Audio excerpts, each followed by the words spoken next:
And I mean, immediately, everybody in the whole establishment just stopped talking.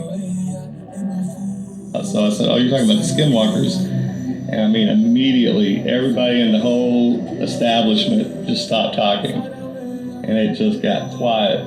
And they immediately began to pray and started rebuking what I just said. And you're not supposed to use the name skinwalker or anything like that because it invokes them and they will come seek you out.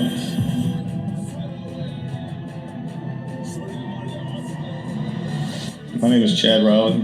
I'm a producer at Fourth Watch Films and part of All Bros Productions. I'm very proud of that, and it's very humbling to be a part of the team. What's going on out there at Skinwalker Ranch? The ranch was actually purchased by a family that lived there for a couple of years. While this family was living there, they started having a lot of supernatural encounters. In fact, when they moved in, it looked like the house was set up, there was locks on the outside and on the inside of the house, which kind of set up their radar. Locks on the inside? And on the outside. It was very bizarre. And there was manifestations, there was all sorts of cryptids that were popping up. They kept seeing lights that would just appear out of nowhere. There was quite a few scary incidents. That they had. One of the most, I guess the one that really shook them the most was the gigantic wolf that kept appearing. And this wasn't a normal sized wolf. I mean, they said this thing was bigger than a moose. It was humongous. And in fact, the kids were fascinated with it. They ran up and wanted to start playing with it. And the father and the mother were like literally having a heart attack. And while this was going on, it all of a sudden ran over and attacked one of the cows that was in a pen. It literally reached over, grabbed a cow, a baby cow, and basically started eating it in front of the entire family. Finally, the family moved away and they sold the house to Robert Bigelow Aerospace. In fact, all the UFO reports that are generated in the United States, pretty much worldwide, all go to Bigelow. He has been following the whole UFO supernatural thing for a very long time. In fact, his family had a UFO encounter. They were out in the middle of nowhere and they saw a light, and next thing they knew, it flew up right in front of the windshield of their car. And they said that all of a sudden, after it sat there for a few seconds, it just shot off at a 45-degree angle and just vanished. So I believe it was the family talking about that incident that set him on his way, because, I mean, he's not just a typical person, he's a billionaire. And this guy spends millions of dollars on research. And like I said, he's got his own aerospace company. But he has gone on 60 Minutes and said, we don't have to go looking for ET. He's already here. And like I said, that ties in with what's going on out there at Skinwalker Ranch. In fact, he actually allowed the CIA to come set up out there for 10 years and do research after he purchased the farm from the family that no longer wanted to live there. So they've been doing research out there for a very long time. They know that there's something out there.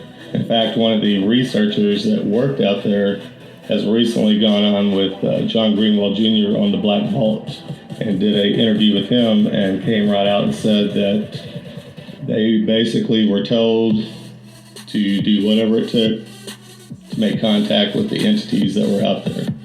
And that included Ouija boards, that included putting out offerings, and various other things. In fact, they said that whenever they were doing the Ouija board, the planchette actually levitated off the board and flew across the room and was hitting them in the chest. The scientists said whenever they would leave these offerings out there at Skinwalker Ranch, after about the 3 days, the offering would disappear and that these things began to manifest. So there is something about this. Don't recommend anybody. I hear people talking all the time that, I go out there with good thoughts and I want to meet Bigfoot or this and that, and people have encounters, and like I said, it doesn't turn out the way they want it to, but at the same time, you are invoking this stuff by going out there and doing that and being in that frame of mind. You got to keep in mind that cryptids definitely fall into a lot of the supernatural stuff. I mean, you got this with even people like David Paulides, who does the Missing 411, that they have a lot of encounters with, like Bigfoot. People seeing not just Bigfoot, but other cryptids as well. But like I said, a lot of the stuff where the weird and people go vanishing and different things like that, people seeing lights in the sky. I don't know if they're being taken interdimensional, if this is something to underground, because that's another thing. If you look at a lot of the locations, the hotspots where people are vanishing, there's also entrances into cave systems close by. So that's another factor. So, is this Hollow Earth? One of the things that you'll hear about as far as Hollow Earth, Admiral Byrd is one that pops up a lot. Okay, well, Admiral Byrd has a nephew named Harvey Byrd.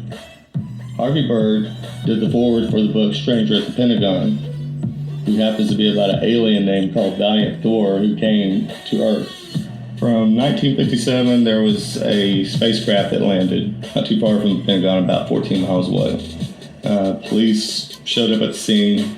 There was a man standing there, and basically they escorted him over to the Pentagon. This man, or this entity, I should say, was here for about 3 years living at the Pentagon and working with the U.S. government. His name was Valiant Thor. Now, this is where it gets weird, because Phil Snyder's dad worked alongside Valiant Thor. And not only did he work with him, he also worked in a lot of the UFO stuff as well as exotic space materials. Now, after his dad passed away, this stuff was found in his father's attic or whatever, and he was going through it and with a couple of his friends, and they started looking at this. But Phil Snyder had already had his encounter because he worked as a geologist at the location that you were talking about, which is the Dulce location. And through me talking with Greg Renrich, that designation for the Dulce location is called S20. So just like Area 51 has S4, they all have different designations, but the one at Dulce is designated as S20. And to go work that in such close proximity, what he claimed was that they knew these entities were already there. That's one of the things that aggravated and irritated him the most, was that the government knew they were there, and they allowed them to go work that in such close proximity. So when they broke through and they went down to see what was wrong with the machine that was tunneling, when they got down there, they encountered these 12-foot tall grays. And Bill said as soon as they saw them, they unholstered the weapons and they began firing. And he said that one of the entities literally threw its hand up in front of his chest like this, and he said all I saw was a blue beam. Next thing I know, I was laying on the ground. It burned his feet, had a big scar on his chest where it basically opened him up like a fish and took some of his fingers off. That was his encounter at the Dulce location. But like I said, his father and him are both tied into this. He even talked about Valiant Thor very openly. And, that was the thing, is that while he was doing this, there was 13 attempts on his life. The 14th was successful. They finally killed him. They silenced him and shut him up. One of them did this. All I remember is that he just kind of waved his hand in front of his chest, and the next thing I know, this blue beam hit me and just literally opened me up like a fish. And burnt my fingers right off of me. And it was some form of electrical force, because the kind of like being hit by a lightning bolt burned all my toenails off of me. Completely crispy crittered my left foot. Valiant Thor, like I said, he lived at the Pentagon for about 3 years. But, the story even gets really bizarre with him. Like I said, I believe it was Strangest was the gentleman's name, who actually met Valiant Thor several times and talked with him, interviewed him. The bizarre thing about Valiant Thor was he had no fingerprints whatsoever. So that led a lot of them to believe that he was a created being, possibly even an angel. That's what they referred to him as, was the angel at the Pentagon. And in fact, there's a black and white photograph of his father sitting in the briefing room at the Pentagon with Valiant Thor and several other well-known people.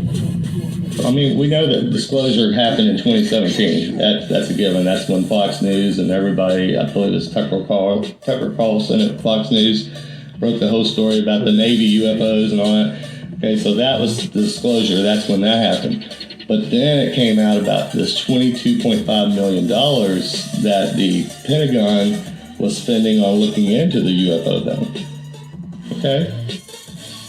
Understand that? But that's not where the money went.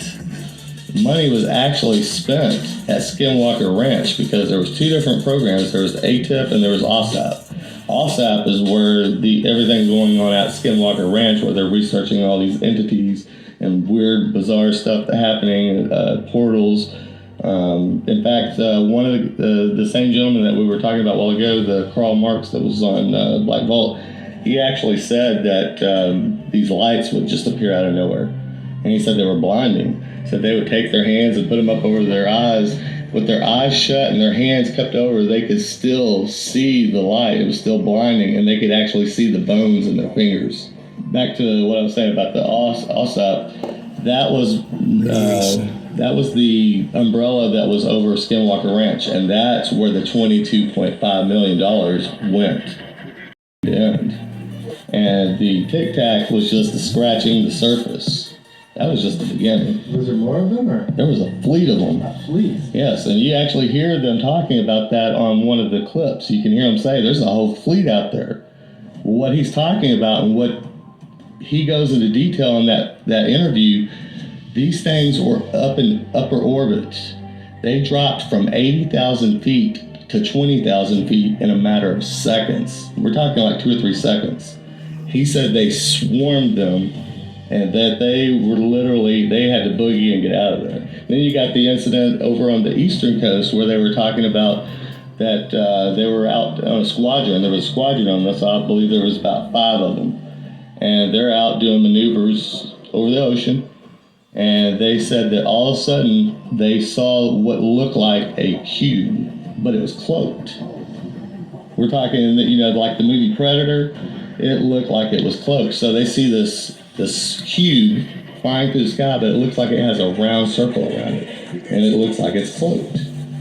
And when they got close to it, they said this thing literally broke through their squadron. It flew between 2 planes, and they had to veer off like this. I would say that they're letting the military know that you don't have free range over here. We can basically do whatever we please. They were scared back in World War II.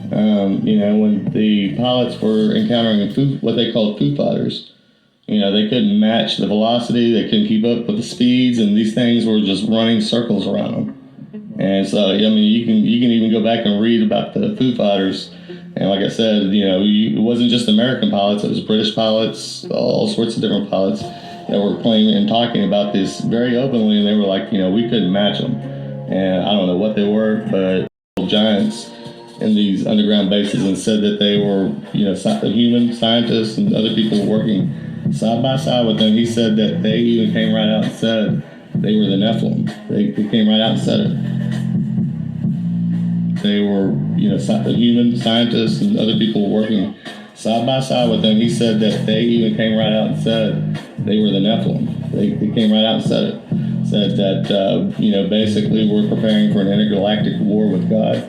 And they believe that they're going to win. Where are they getting this they're going to win from? And why are you not allowed to say the name Jesus in these underground facilities?